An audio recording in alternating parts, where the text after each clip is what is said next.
The following is a presentation of the Belly Up Sports Media Network.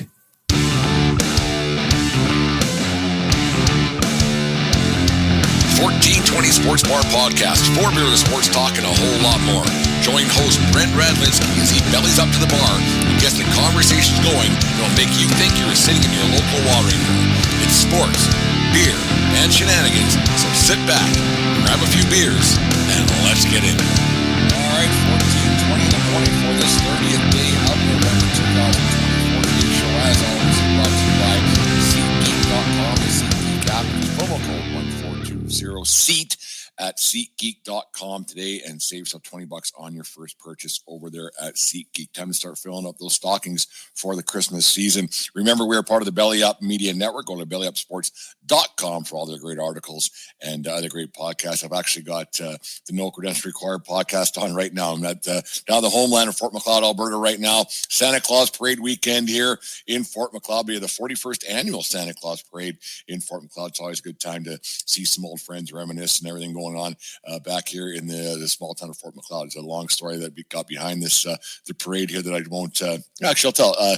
40 some years ago, my dad had a hardware store in Fort McLeod here, and they were trying this parade idea at Fort McLeod, and there wasn't any people signing up for this parade. So Steve, being the man of people that he was the first to sign up, and then the rest is history, and it's become a great big thing here in Fort McLeod. So Steve, thank you very much up there for everything you did for this town and everything. So anyways, going to get things rolling a lot more. I know I've been a little bit off schedule per se for a while with the job with the Bulls and everything else, and just trying to balance the home life and everything. But I really enjoy this podcasting and broadcasting and being up on YouTube and doing the whole thing and talking to people. I've had a lot of people talk to me. They want me to get back doing it a lot more. So I'm going to put in some different efforts, different things, and try some different stuff to get 1420 in the morning going on. Maybe not every day of the week, but I'm going to try to get them out a couple times a week and then get back to a full-time schedule with the regular show. And plus I got the Bullhorn going on as well. So if you haven't checked that out, if you're a baseball fan,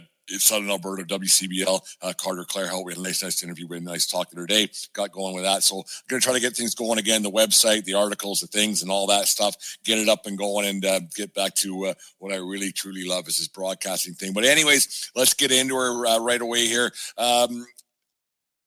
Back, it must have been a couple of years ago, I brought it up. I can't remember what show it was on, or if it was my own show or if it was on somebody else I was a guest on. But I got talking about Sidney Crosby moving on from the Pittsburgh Penguins. And if there was ever a possibility, he might say, you know what, thanks, bye, see, it's time to move on, time to grow my legacy a little bit and see what else I can do. I'm a competitive guy. This is me talking third person, like I'm Sidney Crosby, like I know what's going on between his ears. But I always thought there was a possibility that Crosby might want to move on from the Pittsburgh Penguins. And I think right now might be, if there's ever going to be a chance for it to happen, it might be, the chance might be right now. He's got he signed a 3-year, $8.7 million, of course. That's what he's always played for, the 8.7 to match the 87 on the back of his jersey.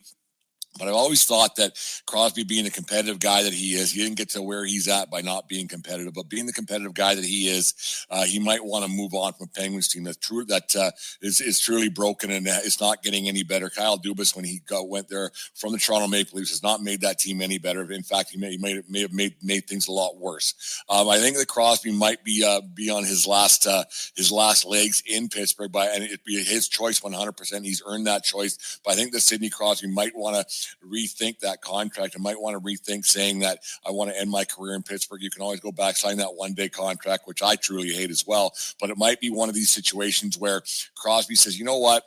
I think it's time to move on. It's time to cement my, I want to win. I've only got 3 years left and I'm not here to just be a ticket guy for you anymore here in Pittsburgh. I want to win a championship. I want to see what else I can do. I want to see what if the grass is really greener, if it's just different. I just think that right now, with the way the Pittsburgh Penguins are, they're at 22 points. I think they're second last in the conference. I believe they beat the Bruins yesterday 2-1. That Bruins team's a mess. But you think about how good that Bruins Penguins team should be, and maybe that they made that coaching change just the right time to push the issues on the players. But we're not talking about the Bruins here; we're talking about Crosby. Crosby, the Penguins aren't going to be in the playoffs. I know it's early, but once again, we say it every year. You're in the 1420 podcast, For Beer Sports, talking a whole lot more. That I'm just drinking coffee this morning. It's 14:20 in the morning, but it's they're not going anywhere. They're not making the playoffs. They have a bad hockey team. They have no defensive structure. They don't play hard enough. They don't play well enough. They have an aging core, obviously, with Malkin and Sidney Crosby, who's very good, and Carlson's back there, and Letang's still back there, and the rest. But their goaltending is not very good. If you don't know who their goalie is, it's because he's not very good, so it doesn't matter. He won't be in the league next year. Tristan Jarry, I think his name is, for those you who really care and really want to get down to the nuts and bolts of this thing. But Sidney Crosby is at a point in his career where he's got to shit or get off the pot. Do you want to be just that guy who goes out tipping the flag and saying, yeah, thank you very much, and be that guy to maybe, grow the young core and grow that Penguins team for generations to come, just as Lemieux did for him. Lemieux came back and played with Crosby in his first year, I believe it was. That's a long time ago now. And to have to be that father figure for the younger guys and groom this Pittsburgh Penguin generation, the next generation of Penguins players and fans and everything else, to say, you know what, here's my legacy towards you guys. I don't know if Sidney Crosby's that kind of guy. He seems like a hell of a nice guy. He seems like an ambassador to the game. He's done everything right throughout his career. So maybe second guessing what Crosby's doing probably isn't Brent Radlinski's spot. But I also think that Crosby is a competitor and he wants to win. You don't get to, like I said earlier, you don't get to that point in your career and win Stanley Cups, or 3 of them, and then the gold medals, the golden goal in Vancouver. That's 14 years ago now.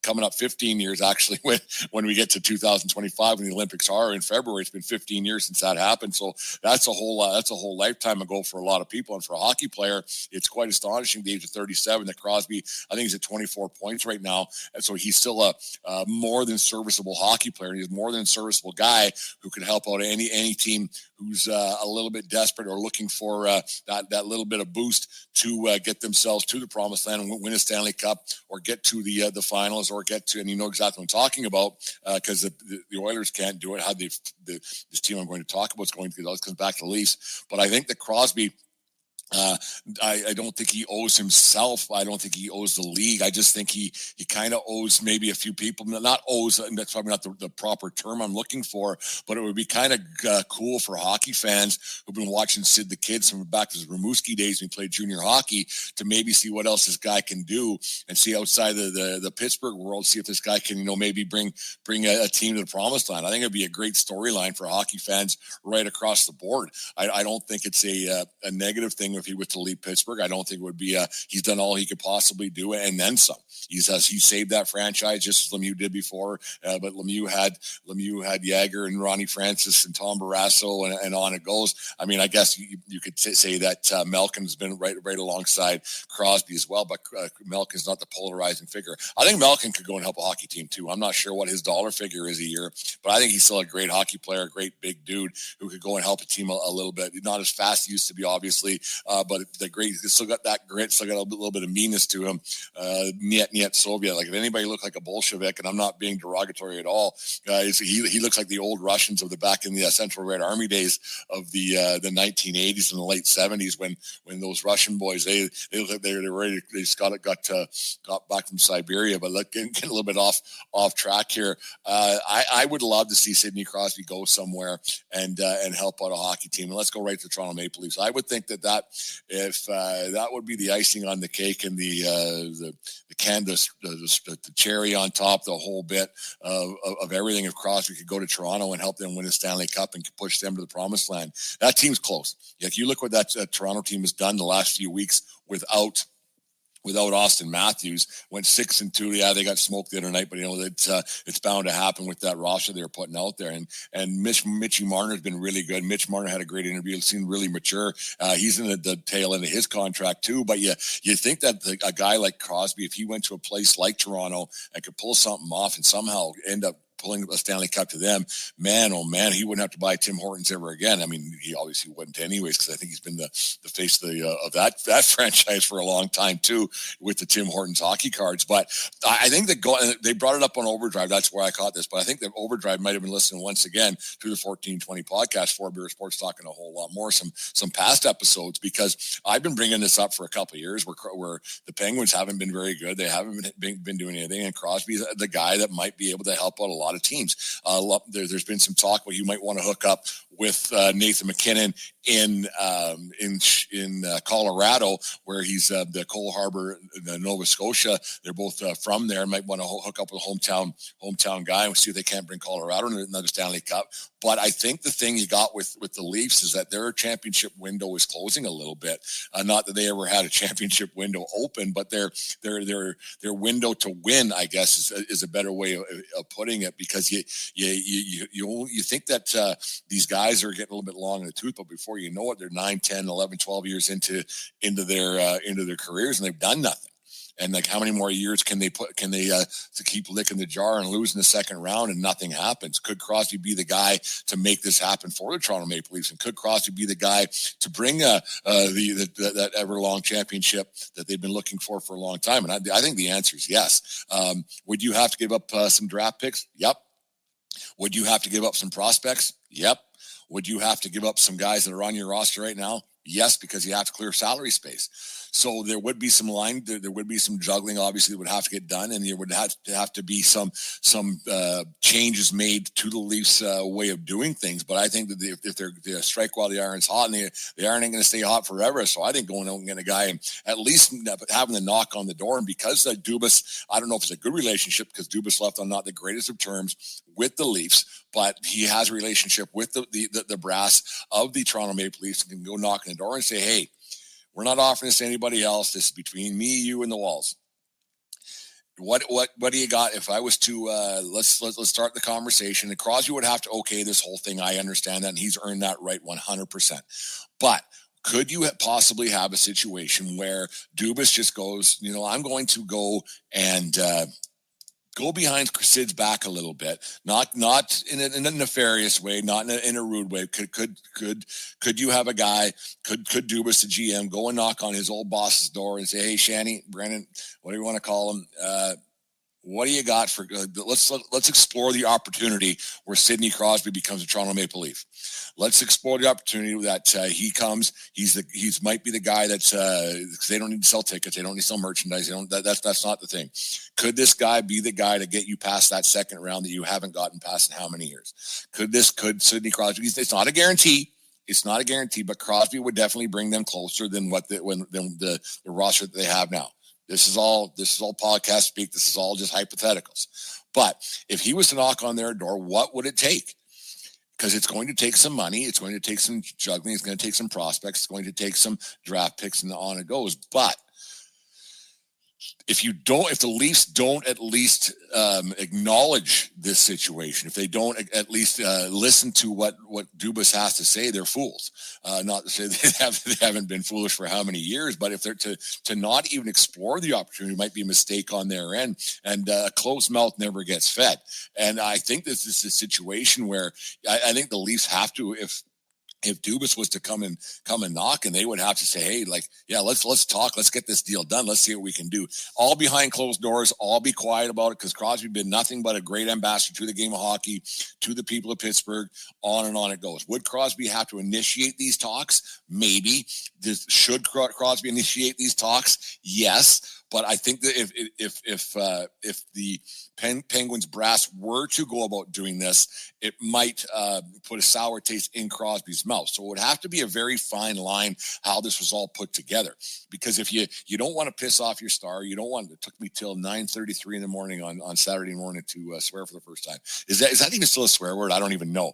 But this might be a thing where you don't want to make your superstar upset, and then he says, "Trade me now," and then they get less for him. Because you remember when Patrick Waugh got traded to I'm getting old. But when Patrick Waugh got traded on that fateful night, on a night where things didn't go so well, well against Detroit when they got blown out 9-1 and they didn't pull him. And Ross said, "Trade me right effing now." Danny Lemieux, slapshot-esque. The Colorado Avalanche they basically fleeced the Montreal Canadiens. The Montreal Canadiens got back Jocelyn Thibault and a bunch of parts, got nothing. So this would have to be a long, drawn-out process that might not happen till February, because you don't want to make Crosby mad, and he says, "Trade me now, get this deal done. I don't care. This is getting done today. I'm done." So this would have to be a very long, drawn-out process where Crosby and the Penguins have to agree on something, and then they have to agree what's best for both sides of not only Crosby and the opposing team, but most importantly for the Penguins, because the Penguins are at the swan song of Crosby's career.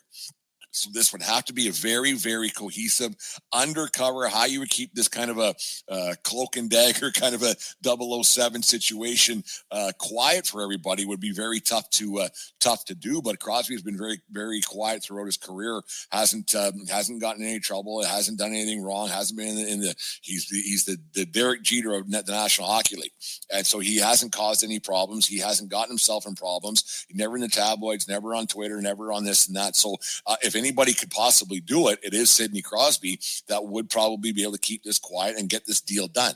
Would Crosby probably tell his teammates? Probably not, because the more people you tell, the more people they're going to tell. That's how secrets work, right? So this would have to be a very long, drawn-out process, or a quick one, or something that's like, "Yep, done, see ya." But get it done properly, because Crosby has earned that right. The fans of Pittsburgh deserve a bit of a see you later. Would this be a situation where you have like when Jordan came back, it was all talked about, but it was kind of close. When is this happening? So this would be the same kind of deal. And I don't know if Crosby would leave. I don't know if he wants to leave. I mean, he's earned that right to stay or go or do whatever he wants. He's earned that right to have another chance at Stanley Cup. He's earned that right. I mean, earn the right to nothing. I mean, I don't think Ray Bourque earned that right to get traded to the best team in hockey. Like I don't think that was an earned thing. He just got it, I guess. And then I still consider Ray Bourque a Bruin. I don't consider him a Stanley Cup champion with the Colorado Avalanche. Like, I mean, it did happen, but I don't consider Ray Bourque a champion. And that's the other thing. If Crosby were to go somewhere else and fail and not do anything, it's all for naught. And he might by leaving, he might make the fan base in Pittsburgh. I mean, he'll be a saint there forever, but there might be some people, you know what? That was a dick move. Going when we're down, we've been behind you this entire time, and then you decide to leave. Like a LeBron situation with Cleveland, but he went back, but it's just different. So Crosby's in a difficult spot right now, or is it? Does Crosby just play out his career in Pittsburgh, and 2.5 years from now, he tips his cap and says, "Thank you very much. He has this many points, he has this many Stanley Cups, going to the Hall of Fame, retire his jersey, on it goes." He's earned that right too. So I don't know if you're going to have him. Maybe it's going to be too tough to go somewhere. You've been somewhere so long, you have a routine. Athletes are creatures of habit. So Crosby, every day he goes to Mellon Arena, does this. I'm still even called Mellon Arena anymore. He does this. He knows this guy. He knows this guy. They know his routine. He probably goes to the same place for coffee before a game, has the same meal, has the same house, takes the same route. And then all of a sudden, after how many years in the league, been 18 years in the league, all of a sudden he has to change that overnight if he ends up in Toronto. The hustle and bustle in the media, which would be a lot different than it is in Pittsburgh. The hustle and bustle of obviously Pittsburgh's a cosmopolitan town, not as much as Toronto, or into Denver. If he goes there, same kind of deal. Yes, he could probably stay at Nathan McKinnon's house for a while, get used to things and buddies and stuff. So it would be a big transition for a guy who's 37, 38 years old to say, all of a sudden, you know what? I'm out. The only place I've ever played, the only place I've ever known, I'm out. And I'm going to go somewhere different. Maybe it's just not worth it. Maybe everything he's already accomplished is good enough. And there's a difference between what he's playing for, I think, and what Ovechkin's playing for are two different things. They came to the league around the same year. Ovi's got one. It's too bad that Ovechkin got hurt, because I think he would have got that record. He had 15 goals when he got hurt, and he'll be out until probably February. So I think he would have got that record this year. He was flying. But Crosby and Ovechkin are playing for two different things.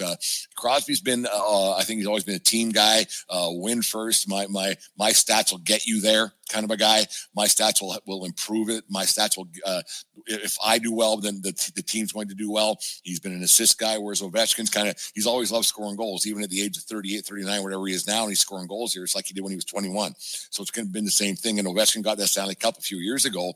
That got Ovechkin's legacy, Stanley Cup good, let's get the goals record, and that's what Ovechkin's playing for now. Nothing else, and if they win, great, he'll be happy, but Ovechkin's going for that goals record, and that's it. He'll get it, and it'll happen, but Crosby's playing, I think he's playing now not for any more point records. He got a 600th goal the other night. I think that I don't think it's going to happen for sure, but I do think that there is still a possibility that it just might happen. An outside chance, but I think you heard it here first in the 1420 Sports Bar podcast a couple of years ago, and I think there's still a really good chance that it could happen. I just can't see a guy with the competitive fire of Sidney Crosby sticking around in a team that's not going to win, because they're not. And you only have X amount of years, and you just run out of games. He's done it all already. But I still think he's got a lot to prove, not to anybody else, to win one more and say, you know what, I did it there too. But if you don't, then what?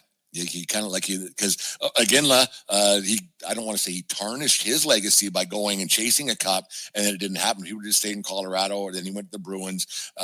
It just kind of looked kind of bad going here and there and everywhere else. So maybe it is just better off for Crosby to stay where he is. He's got his 3 cups and good enough, and ride off in the sunset in Pittsburgh. It's a Penguin. I don't know. It's just it's interesting. Iginla didn't have one, so I understand why he went, because the Flames weren't going to win when the contract was up, and they couldn't afford to pay him.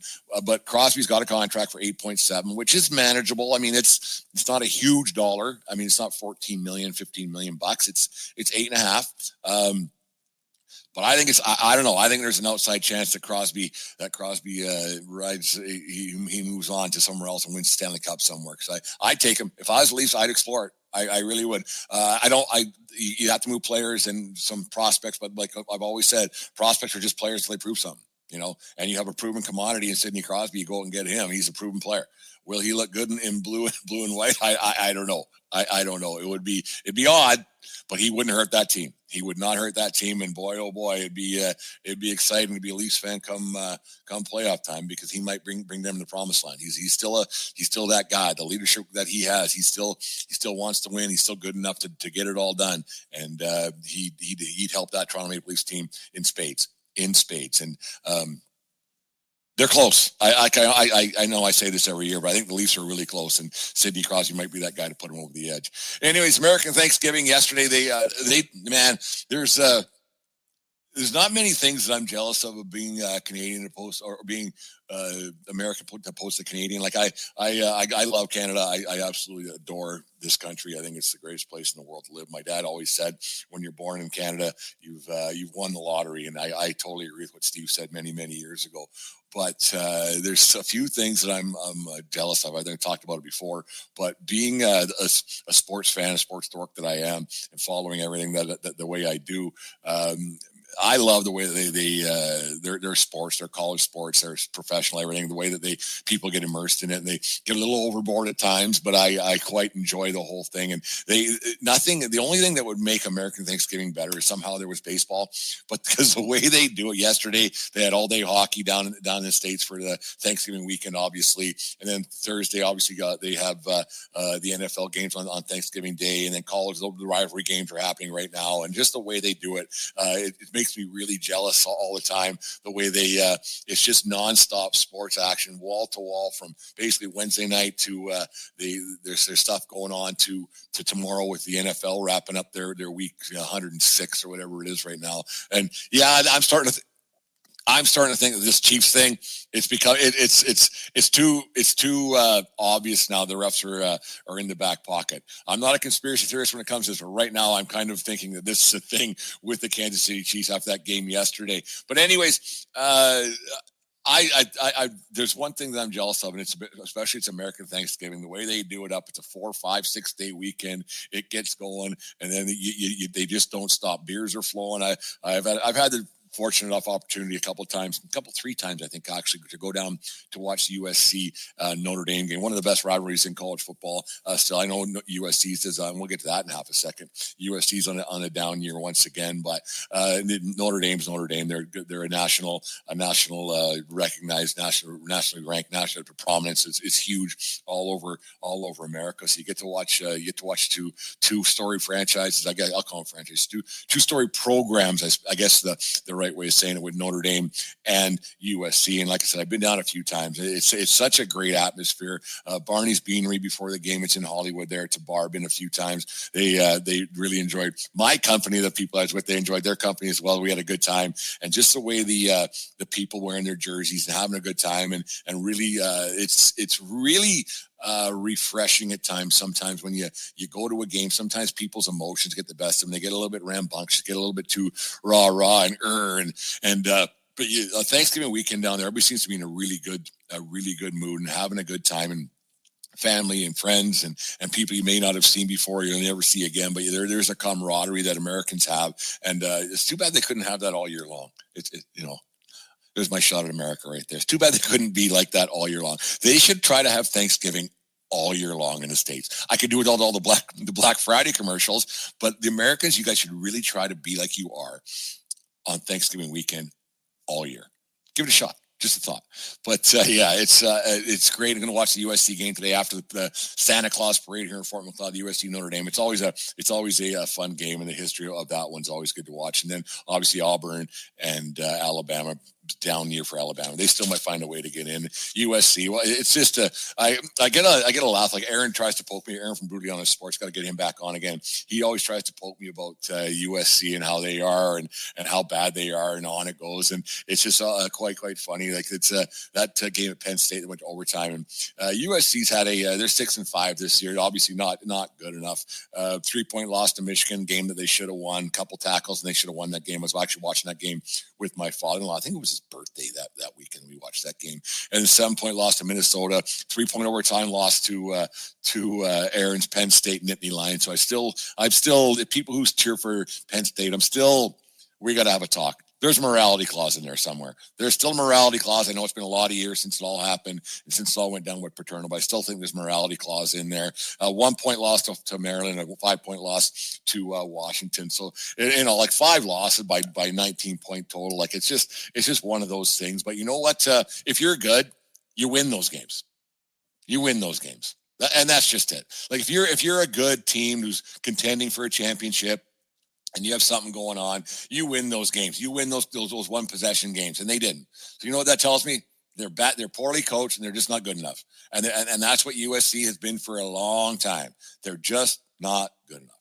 They found a way to screw up a Heisman Trophy winner in Caleb Williams.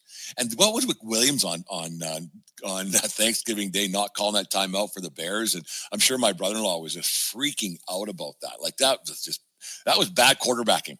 Bad quarterback is what that was. But it was with USC, I cheer for them every year. Like I don't have any ties other than just being a fan of them since I was a kid. I obviously didn't go to USC. I'm not from the state of California. I'm just a fan of the team. But turns out they're just not good enough. Maybe it's time for the USC Trust to maybe take a hard look at Lincoln Riley and what he's not accomplished there at USC, because they ain't going nowhere quick. And speaking of going nowhere quick, you got to also think the Pac-12, I saw they're still Pac-10 to me, but the Pac-12 competition-wise, especially in football, they got to be thinking long and hard about that decision. Yeah, the bank account's full. The bank account's growing daily for all these teams in the Pac-12 with the Big Ten network, but that's Big 22 now, isn't it? But with this changeover, man, oh man, Oregon's up there, but everybody else is struggling in the newly formed Big Ten. So I don't know if the Big Ten faithful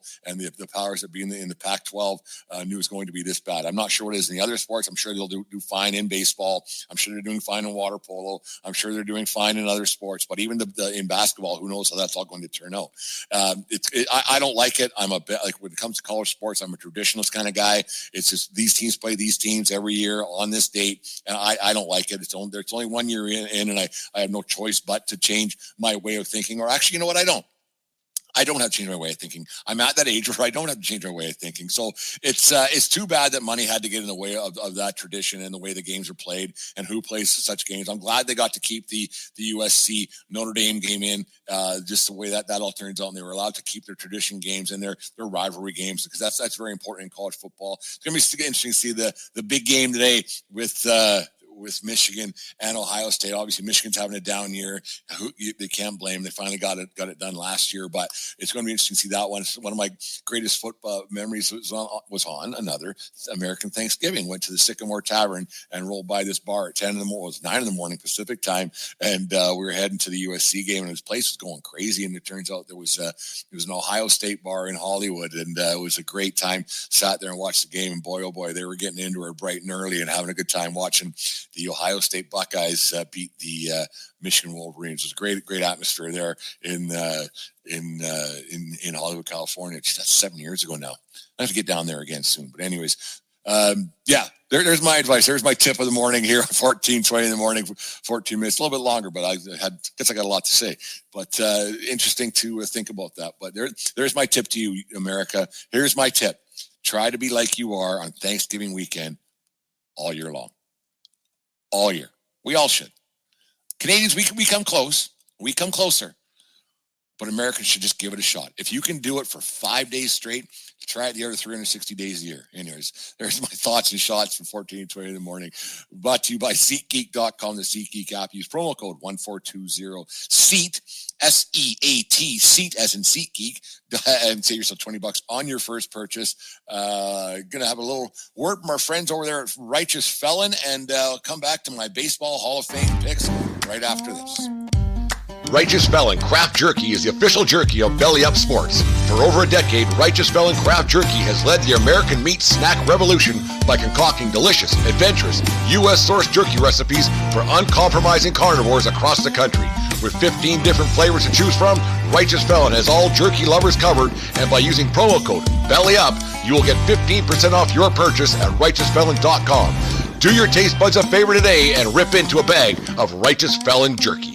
Thanks, everybody over there at Belly Up Sports and Righteous Felon Jerky for sponsoring the Belly Righteous Felon for sponsoring Belly Up Sports, and to Belly Up Sports for just having me along for their ride. Anyways, make sure you go to RighteousFelon.com for the best in craft jerky. Use promo code Belly Up for the best in 15% off the best in craft jerky. It was a week ago or 2 weeks ago. I can't even remember. The time just flies by there at Spitz Stadium, home of the Lethbridge Bulls. And I put the Hall of Fame ballot. I'll get it up there in half a second on everybody's desk. I've yet to read the 8 or 9 people who are working there who's going to be in the Hall of Fame and who's not. Shockingly, the accountant, our finance guy, Carter, he didn't participate. He's not really a baseball guy, which is weird. He works at a baseball stadium, and he's not a baseball guy. He's a big hockey guy. I learned something about Carter. He used to have a podcast with those Anaheim Duck-centric. Didn't know that until a couple weeks ago. But anyways, we put the Hall of Fame ballot. I'm going to put the results up on the next bullhorn, what the office staff, what they thought for the Hall of Fame, who's going to be there. I'm a different kind of Hall of Fame guy. I think I'm not other than Pete Rose, who I'd seen. They'll talk about that on a Christmas special. But I don't know if the steroid guys should be excluded from the Hall of Fame. If they're part of baseball history, they were great before, they were great after. They just made themselves greater, if that's the proper terminology. They made themselves a lot better. Lots of people were doing it. There was more. I don't want to say there was more doing it than weren't, but I think that they were. You have some guys there that were really good and they were still really good. They were Hall of Famers. I don't know if anybody became a Hall of Famer. Oh, maybe one, David Ortiz. That became Hall of Famers because of steroids. Ortiz is the outlier. Why he got in, he was named in that Mitchell report years ago, and on and whatever. But that's another thing. I guess if you smile and laugh enough, you get in the Hall of Fame. So why isn't A-Rod in? We'll get to that right in half a second too, because he just went about things the wrong way. Right? He should have been Thanksgiving it all week, all year long, all throughout his career. But we'll get to my Hall of Fame ballot right now, and I don't know. Like I'm a bit different guy. Like I think that because the Baseball Hall of Fame to me is a part of the history of the game, and it's a museum of the game. There's some guys that might surprise you with my thought who gets in, but for me, I like you go through the list. Bobby Abreu's not in. Carlos Beltran, even though he was a great player, one of the best hitters of his generation, to me, the one and only baseball I got from a Yankee game. So that should put him in automatically, you think, on my books. Beltran's close, but I don't think he gets in. Mark Burley, not enough of too many down years, I guess. Not down years, but just not good enough years. Gonzalez not in. Granderson put up some great numbers. Was a great Yankee as well, so that adds for something. Granderson's really close. Hernandez is the greatest pitcher probably in Mariners history. Perfect game. Just a lights out career for a long time. He's in for sure. Torrey Hunter's real close. Adam Jones, no. Andrew Jones, I think his problem is he just stayed around too long, but he had a 6 or 7 year stretch at the beginning of his career. He was one of the best outfielders in baseball. I think Andrew Jones in. Kinsler's not. Martin's not. McCann's not. Here's where it gets a little bit sticky. Dustin Pedroia, part of those Red Sox teams that ended up winning. He was an integral part of that. I think Pedroia is in. I think he's one of those guys that gets in because of the history of the game, and baseball is all about history. Stats were good. Second baseman, great player, but I think he gets in. I think Pettit should be in. I don't know why he's not in. Yeah, he wasn't the greatest. There was the steroid thing a little bit with Roger Clemens, and he apologized for it. He said, yeah, he took it to get over some injuries, but I think that Andy Pettit, with his pedigree with the Yankees in their championship run from 1996 right to 2009, he was part of those teams. I think he's part of baseball history, and I know it's not the Yankees Hall of Fame, but I think that Andy Pettit is. Hanley Ramirez, Hall of really good, not Hall of Fame. Manny Ramirez, here's where it gets sticky. Ramirez, one of the greatest hitters of all time. Flat out. Complete dickhead, complete nozzle, on and on it goes. I know you have to have a bit of decorum. I know there's morality to getting yourself in the Hall of Fame, but Manny Ramirez, he's one of those guys. I've seen him play live a few times, and Ramirez is one of those guys. And I think this should be a Hall of Fame, a box that you tick off. Is Manny Ramirez one of those guys where you pay a ticket to watch him play? Is he a guy, if you're in the beer stand at whatever ballpark you're at, is he the kind of guy where you get in a line to go and see his at bat? Yeah, that's what a Hall of Famer is. That's what a Hall of Famer is. And I can't, like, when there's that it factor of a guy like that, where he's selling tickets in opposing teams' buildings. That's what a Hall of Famer really is. All this other stuff and stats and war and this, and it's all BS. It's the it factor. And nobody for a period of time there had the it factor like Manny Ramirez. Manny Ramirez is a Hall of Famer. There is no getting around that. He is one of the best players to ever play the game. He's in for sure. We'll skip Fernando Rodney, who just signed to play in the IBL up here in Canada, the Intercontinental Baseball League, which is weird that he's on a Hall of Fame ballot. Now he's going to be playing with college kids, but I guess he just want to keep playing. I don't know how much the IBL is going to be paying Mr. Fernando Rodney, but he's making a comeback at the age of 106. A-Rod, another guy, Hall of Famer. Hall of Famer. Loves the game of baseball. Did he cheat it? Yeah. Did he do it wrong? I don't know if he cheated. He did it wrong. I guess it's one way of putting it, because it wasn't illegal to do steroids. It was just morally wrong. Alex Rodriguez, another one of those guys. He sold tickets. He sold tickets no matter where he went. He changed the game. He changed the way people got paid. He changed the way athletes played the game. He changed the everything. He went from like Cal Ripken was a little bit ahead of his time with the way he hit from shortstop, but Alex Rodriguez is that it factor once again. Hall of Famer. He's a Hall of Famer. There's no ifs, ands, or buts. He's another one. He should be in the Hall of Fame. Barry Bonds, same thing. Should be in the Hall of Fame. I don't care. I don't care about the steroids. I really don't. They should be a Hall of Famer.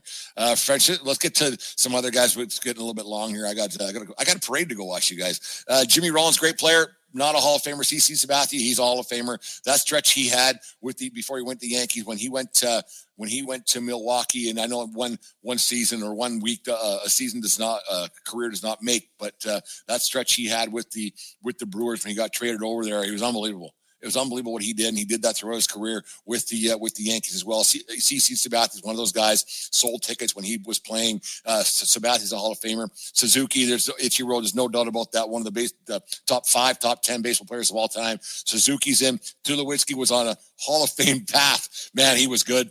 Even when he ended up with the Jays, that magical run they had in 2015. Great player, not a Hall of Famer. Chase Utley, no. Omar Vizquel, if he could just hit.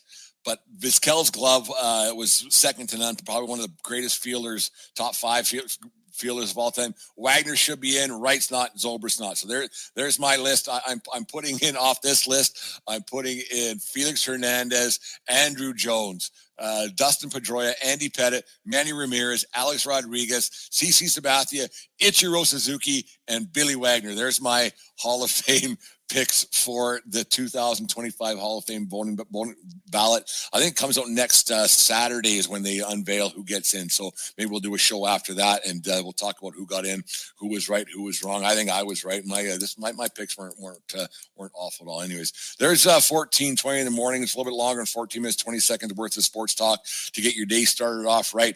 Enjoy your Saturday, everybody. Whenever you watch, enjoy your day. Have a great time throughout this holiday season. Hug the ones you love. Have a good time. Drink lots. Be merry.